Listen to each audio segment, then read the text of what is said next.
నాకొకటి తెలియక అడుగుతాను. మనకి అవసరం వచ్చినప్పుడు మనకి ఎవ్వరు సహాయం చేయరు. కానీ ఎవరికైనా ఇబ్బంది, అవసరం వచ్చినప్పుడు మనం జాలి గుండెతో మనం సహాయం చేస్తాం.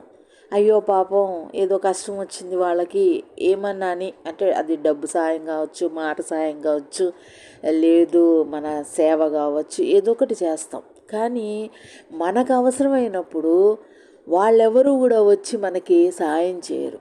సరే, అందరూ అన్ని టైముల్లో మనకి సహాయం చేయలేరు.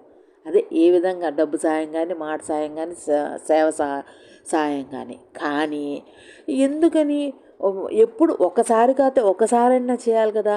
ఎప్పుడు మన నుంచి సహాయం తీసుకుంటూ అవతల వాళ్ళు వాళ్ళ నుంచి వచ్చేసరికి మాత్రం ఎప్పుడు కూడా సహాయం చేయరు. అటువంటి వాళ్ళకి ఏం చేయాలి? ఒకసారి చేస్తాం సహాయం, 2 సార్లు చేస్తాం, 3 సార్లు చేస్తాం, మహా అయితే 4 సార్లు చేస్తాం. ఇంకా ఐదోసారి చెయ్యాలనిపించేసరికి ఒకవేళ వాళ్ళు అడిగినా కానీ మనకేమనిపిస్తుంది? అయ్యో వీళ్ళకి ఎప్పుడు మనం చేసిన సాయం మనకి ఎప్పుడైనా కావాలంటే వాళ్ళు చేయట్లేదని మనకు అనిపించదా? చెప్పండి. ఇక్కడ నిజంగా వాళ్ళకి సహాయం చేసే శక్తి లేని వాళ్ళకైతే ఓకే, నో ప్రాబ్లం. వాళ్ళ గురించి మనం ఇంకా వాళ్ళు చేస్తారని అనుకోం. కానీ సహాయం చేయగలిగి ఉండి అబద్ధాలు చెప్పి తప్పించుకునే వాళ్ళని ఏం చేయాలండి? వాళ్ళకి మళ్ళీ మనం సహాయం చేయాలా చేయొద్దా? చెప్పండి, మీరైతే ఏం చేస్తారు?